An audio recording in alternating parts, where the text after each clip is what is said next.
ഞാൻ അറിയുന്ന ആള് ഈ മൈക്ക് ജ്ഞേയമായ വസ്തു, ഇത് മൈക്കാണെന്നുള്ള എൻ്റെ അറിവ് ജ്ഞാനം. ഇങ്ങനെ ജ്ഞാതാവ്, ജ്ഞാനം, ജ്ഞേയം, ഇതിനെയാണ് ത്രിപുടി എന്ന് പറയുന്നത്. ഈ ത്രിപുടി തത്വജ്ഞാന ദശയിൽ നശിക്കും. ലോകത്തിലുള്ള ജ്ഞാനത്തിന് മാത്രമേ ഈ ഭേദമുള്ളൂ. ഞാൻ ഇന്നയാളെ അറിയുന്നു, അയാൾ എന്നെ അറിയുന്നു. നമുക്കൊക്കെ പരസ്പരം ഭേദത്തോടു കൂടി വേറെ വേറെ ആയിട്ട് ഒന്ന് ജ്ഞാതാവ്, ഒന്ന് ജ്ഞാനം, ഒന്ന് ജ്ഞേയം എന്നിങ്ങനെ മൂന്നായിട്ട് വ്യത്യസ്തമായ അനുഭവം നമുക്ക് ലോകജ്ഞാനങ്ങളിൽ മാത്രമാണ് ഉണ്ടാവുന്നത്. അലൗകിക ജ്ഞാനത്തിൽ അങ്ങനെയല്ല, തത്വജ്ഞാനത്തിൽ അങ്ങനെയല്ല. തത്വജ്ഞാനത്തിൽ ജ്ഞാതാവും ജ്ഞാനവും ജ്ഞേയവും ഒന്നാണ്. അതായത് ബ്രഹ്മത്തിന്, ബ്രഹ്മം എന്ന് പറയുന്ന പ്രപഞ്ച പരമാത്മാവ്, ആ പരമാത്മാവ് എന്ന് പറയുന്ന തത്വത്തിന് അതിന് ജ്ഞാതാവും ബ്രഹ്മം തന്നെയാണ്, ജ്ഞേയവും ബ്രഹ്മം തന്നെയാണ്, ജ്ഞാനവും ബ്രഹ്മം തന്നെയാണ്. അപ്പോൾ അവിടെ വികല്പങ്ങളില്ല, അവിടെ പ്രകാരങ്ങളില്ല, അവിടെ ഭേദങ്ങളില്ല, അവിടെ സാങ്കേതികമായിട്ട് പറഞ്ഞാൽ ത്രിപുടികളില്ല. ഇതാണ് ജ്ഞാനവും തത്വജ്ഞാനവും തമ്മിലുള്ള വ്യത്യാസം. ലോകത്തിൽ നാം വ്യവഹരിക്കുന്ന ജ്ഞാനങ്ങളിലൊക്കെ നമുക്ക് എന്തുണ്ട്? ഈ ഭേദബുദ്ധിയുണ്ട്. ജ്ഞാതാവ്, ജ്ഞാനം, ജ്ഞേയം എന്ന വ്യത്യാസമുണ്ട്. ഭക്തിയുടെ വിഷയത്തിലും എങ്ങനെയാണ് ഈ തത്വജ്ഞാനവും ഭക്തിയും ഏറെക്കുറെ ഒരേപോലെ തന്നെ അനുഭവപ്പെടുന്നത് എന്ന് ചോദിച്ചാൽ, ഭക്തിയിലും ഈ പരാഭക്തി വരുന്ന സമയത്ത് ഇതേ അവസ്ഥയുണ്ട്. പരാഭക്തി വരുന്ന സമയത്ത് ഭക്തിയുടെ മൂർധന്യമായ അവസ്ഥയിൽ പ്രാകൃത ഭക്തിയിലോ മധ്യമ ഭക്തിയിലോ ഉണ്ടായിരുന്ന ഭേദബുദ്ധി, അതായത് ഞാൻ പൂജ കഴിക്കുന്ന അല്ലെങ്കിൽ എൻ്റെ ദൈവതമായിട്ടുള്ള ദേവതാമൂർത്തി ഏതാണെന്ന് വെച്ചാൽ ആ സങ്കല്പം ഞാൻ പൂജ കഴിക്കുന്നു എന്നുള്ളത് ഭക്രൻ, ഭജനീയൻ, പിന്നെന്താ ഭക്തി. ഭക്രൻ, ഭജനീയൻ, ഭക്തി, ഇതാണ് ത്രിപുടി.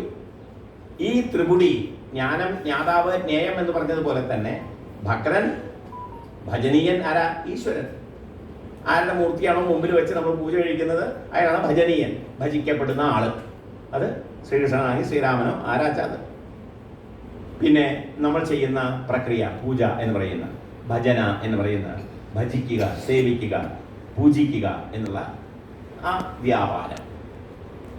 ഇങ്ങനെ ഈ ത്രിപുടി, ഭക്തിയിൽ വരുന്ന ഈ ത്രിപുടി, ആ ത്രിപുടി അത് പൂർണ്ണമായും നശിക്കുന്നു നിഷ്കാമ ഭക്തി. ഭാഗവതം മുന്നോട്ട് വയ്ക്കുന്ന ഭക്തി ഈ നിഷ്കാമ ഭക്തിയാണ്. നിഷ്കാമ ഭക്തിയിൽ എന്താണ് സംഭവിക്കുന്നത്? വേറെയും ചില കാര്യങ്ങൾ സംഭവിക്കുന്നുണ്ട്. ഈ ഞാൻ നേരത്തെ സൂചിപ്പിച്ചതുപോലെ പ്രാകരണികമായിട്ടുള്ള ഭക്തിയിലെ മൂർത്തി പൂജ അത് വളരെ ബാഹ്യമാണെന്ന് ഞാൻ പറഞ്ഞു. പിന്നെ അത് കുറേയിട്ട് ആന്തരികമായിട്ട് നമ്മൾ പോകുമ്പോൾ അതിനെ മധ്യമ പൂജയായിട്ട് അത് ഉയർന്നു വരുന്നു, കൂടുതൽ സംസ്കൃതമാകുന്നു, സംസ്കരിക്കപ്പെടുന്നു. പിന്നെ അത് കഴിഞ്ഞ് അത് കുറേ കൂടി വളരുമ്പോഴാണ്, അതിൻ്റെ വളർച്ച പൂർണ്ണമാകുമ്പോഴാണ് അതിന് പരാഭക്തി എന്ന് പറയുന്നത്. ആ സ്റ്റേജ് ആകുമ്പോഴേക്കും അതിനെന്താണ് സംഭവിക്കുന്നത്? അതിന് പൂർണ്ണമായി സംസ്കൃതമായതുകൊണ്ട്, സംസ്കരിക്കപ്പെട്ടതുകൊണ്ട് അത് അനാസക്തി യോഗത്തോടു കൂടിയുള്ളതായിട്ട് മാറുന്നു. യാതൊരു തരത്തിലുള്ള ആസക്തികളും ഇല്ലാതെ തത്വജ്ഞാന ദശയിൽ ഒരു വേദാന്തിക്ക് ഉണ്ടാവുന്ന അനുഭവം എന്താണോ, ഒരു തത്വജ്ഞാനിക്ക് എന്താണോ ഉണ്ടാവുന്നത് ഈ പ്രപഞ്ചത്തിൽ, എല്ലാറ്റിലും സമദർശനം, ഒന്നിനും വ്യത്യാസമില്ലാതെ, ഒന്നിനും ഭേദബുദ്ധിയില്ലാതെ ഉള്ള അവസ്ഥ. ദ്വന്ദ്ങ്ങളൊന്നും സ്വാധീനിക്കാതെ, നന്മ, തിന്മ, രാത്രി, പകൽ, ചൂട്, തണുപ്പ്, ഇങ്ങനെ ഏതെല്ലാം ഇതിനെ ദ്വന്ദ്ങ്ങൾ, പെയേഴ്സ്, ദ്വന്ദ്ങ്ങൾ എന്ന് പറയുക. ഈ ദ്വന്ദ്ങ്ങളെല്ലാം പ്രപഞ്ചത്തിലൊക്കെ ദ്വന്ദ്ങ്ങളാണ്. ഈ ദ്വന്ദ്ങ്ങളെല്ലാം ദ്വന്ദ്വാതീതം എന്നാണ് ഇതിന് പറയാം. ശങ്കരഭഗവത്പാദര് പല ദിക്കിലും സ്തോത്രങ്ങളിൽ വ്യാഖ്യാനിക്കുമ്പോൾ, സ്തോത്രങ്ങൾ എഴുതുമ്പോൾ ആ സ്തോത്രങ്ങളിൽ ഈ ദ്വന്ദ്വാതീതം എന്ന് ബ്രഹ്മത്തിൻ്റെ സ്വരൂപത്തെക്കുറിച്ച് പറയുന്നതെന്ന് പറയും. അങ്ങനെ ദ്വന്ദ്വാതീതമായിട്ട് ഉള്ള ഒരവസ്ഥ, അതാണ് വാസ്തവത്തിൽ പരാഭക്തിയിൽ സംഭവിക്കുന്നത്. അപ്പോൾ പരാഭക്തിയിലും തത്വജ്ഞാന ദശയിലും ഒരേ അവസ്ഥയാണ് ഉണ്ടാവുന്നത്. പക്ഷേ ഈ പരാഭക്തി കൊണ്ട് മോക്ഷം ഉണ്ടാകുന്നു എന്ന് ഭക്തി കൊണ്ട് മോക്ഷം ഉണ്ടാകുന്നു എന്നുള്ളത് നമ്മുടെ കൺവെൻഷണൽ ആയിട്ടുള്ള പാരമ്പര്യത്തെ അനുസരിച്ചുകൊണ്ട് നമ്മുടെ ശാസ്ത്രരീത്യ വേദങ്ങൾ, വേദാന്ത ശാസ്ത്രം, ഇതൊക്കെ പ്രാചീന രീതിയ എങ്ങനെയാണോ പറയുന്നത്, അവിടെ പറയുന്നിടത്ത് കർമ്മണാജായതേ ഭക്തി, ഭക്തിയാ ജ്ഞാനം പ്രജായതേ, ജ്ഞാനാത് സഞ്ജായതേ മോക്ഷ, ഇത് വേദാർത്ഥ നിശ്ചയ. ഇത് എൻ്റെ നിശ്ചയമല്ല, വേദം നിശ്ചയിച്ചിട്ടുള്ളതാണ് എന്നാണ് ശങ്കര ഭഗവത്പാദർ പറഞ്ഞിട്ടുള്ളതാണ്. അപ്പം അദ്ദേഹം പറയുന്നത് ജ്ഞാനാത് സഞ്ജായതേ മോക്ഷ, ജ്ഞാനത്തിൽ നിന്ന് മോക്ഷം ഉണ്ടാവുന്നു. എന്നാൽ ഭാഗവതകാരൻ അങ്ങനെയല്ല പറയുന്നത്, ഭക്തിയാ വിമുച്യന്നര, ഭക്തി കൊണ്ട് മോക്ഷം ഉണ്ടാകും.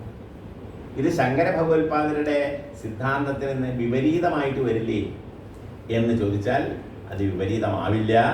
ശങ്കരാചാര്യരുടെ സിദ്ധാന്തങ്ങൾ തന്നെ ഇതിന് സപ്പോർട്ടാണ്, ഇതിന് അനുകൂലമാണ്. അദ്ദേഹം 2 വഴികൾ പറഞ്ഞിട്ടുണ്ട് ശങ്കരാചാര്യൻ. അദ്ദേഹം ഒരു ഡിഗ്രിക്ക് എത്തണമെങ്കിൽ ഒരു വഴിയല്ല ഉള്ളൂ, അനേകം വഴികളുണ്ട്. ഇവിടേക്ക് എത്തണമെങ്കിൽ പല ദിക്കുകൂടിയും വരാം അല്ലേ, പല വഴികളിൽ കൂടെ സഞ്ചരിച്ച് എനിക്ക് ഈ ലക്ഷ്യത്തിലെത്താം.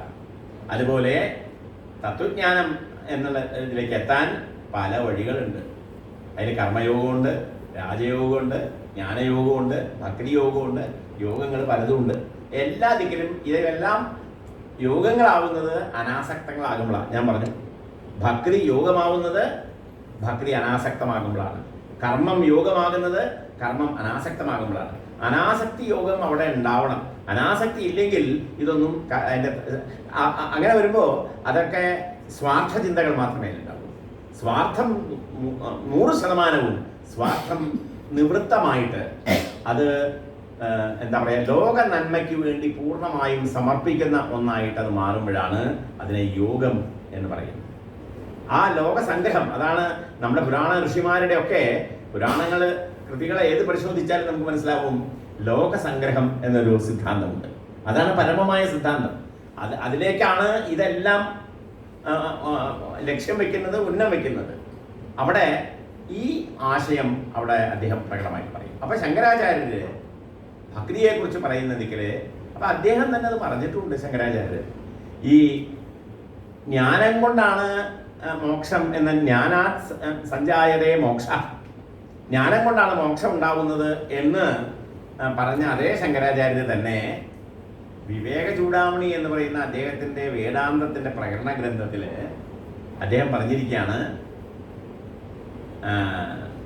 എന്താണ്, മോക്ഷലക്ഷണ സാമഗ്രിയാം ഭക്തിരേവ ഗരീയസി. മോക്ഷലക്ഷണ സാമഗ്രിയാം ഭക്തിരേവ ഗരീയസി. ഗരീയസി ഏറ്റവും ഗൗരവമുള്ളത്, മോക്ഷത്തെ ലഭിക്കാനുള്ളതായിരിക്കുന്ന ഉപായങ്ങളിൽ, അതിൻ്റെ സാമഗ്രികളിൽ ഏറ്റവും ശക്തമായിട്ടുള്ള സാമഗ്രി ഭക്തിയാണ് എന്ന് അദ്ദേഹം പറഞ്ഞിരിക്കുക. അപ്പം അപ്പുറത്ത് ജ്ഞാനാണ് പറഞ്ഞത്, ഇവിടെ ഭക്തിയാണ് പറഞ്ഞത്. അപ്പം ഇത് പരസ്പര വിരുദ്ധമല്ലേ എന്ന് ചോദിക്കാം. അല്ല, ഇത് പരസ്പര വിരുദ്ധമല്ല. ഇത് ഈ അധികാരി ഭേദമനുസരിച്ച്, അതായത് വേദാന്തത്തിന് അധികാരമുള്ള, വേദാന്ത ശാസ്ത്രം പഠിക്കാൻ അധികാരമുള്ള അങ്ങനെയുള്ള ആളുകൾക്ക് ആ വഴിയിൽ കൂടെ സഞ്ചരിക്കാം, ജ്ഞാനമാർഗത്തിൽ കൂടെ സഞ്ചരിക്കാം. ജ്ഞാനമാർഗം എന്ന് വെച്ചാൽ ഭക്തിയിൽ നിന്നാണ് ജ്ഞാനം ഉണ്ടാവുന്നത്. പക്ഷേ ജ്ഞാനവും വൈരാഗ്യവും ഇതൊക്കെ വളരെ സഞ്ചാരത്തിന് വളരെ ദുർഘടമായ മാർഗങ്ങളാണ്. വളരെ ക്ലേശിച്ചു വേണം ഈ റൂട്ടിലൊക്കെ ഒന്ന് സഞ്ചരിക്കാൻ. ഭക്തി വരെ കുഴപ്പമില്ല, ഭക്തി കഴിഞ്ഞ് അതിൽ നിന്നുണ്ടാവുന്ന ജ്ഞാനത്തിൻ്റെയും വൈരാഗ്യത്തിൻ്റെ വിഷയത്തിലൊന്നും ഒട്ടും എളുപ്പമല്ല. വൈരാഗ്യം സംഭവിക്കലൊക്കെ വളരെ വളരെ പ്രയാസമാണ്. നമ്മളിതൊക്കെ പറയും, പ്രസംഗിക്കാം. ഭാഗവത സപ്താഹത്തിൽ എത്ര വേണമെങ്കിൽ നമുക്ക് വൈരാഗ്യത്തെക്കുറിച്ച് മണിക്കൂറുകളോളം പറയാം. പക്ഷേ ഇത് ഉണ്ടാവാൻ വളരെ പ്രയാസമാണ്. ഇത് പ്രായോഗികമായിട്ട് നമുക്ക് അനുഭവപ്പെടാൻ വളരെ പ്രയാസമാണ്. അപ്പോൾ ഈ വളരെ മഹാരഥന്മാരായിട്ടുള്ള ആളുകൾ, ഇപ്പോൾ ഞാൻ നേരത്തെ സൂചിപ്പിച്ചല്ലോ, മാർക്കണ്ഡേയ മുനിയെ പോലെയുള്ള, ശുഖബ്രഹ്മർഷിയെ പോലെയുള്ള, 16 വയസ്സാണ് ശുഖബ്രഹ്മർഷിക്ക്. അദ്ദേഹം എന്താണ്, പുത്രാന്ന് വിളിച്ചപ്പോൾ വിളി കേട്ടത് തരുക്കളാണ് അല്ലേ? പുത്രാന്ന് വിളിച്ചപ്പോൾ പ്രപഞ്ചം മുഴുവൻ വിളി കേൾക്കുക. പ്രപഞ്ചാത്മാവാണ് ശുഗൻ. ശുഗൻ പ്രപഞ്ചാത്മാവാണ്.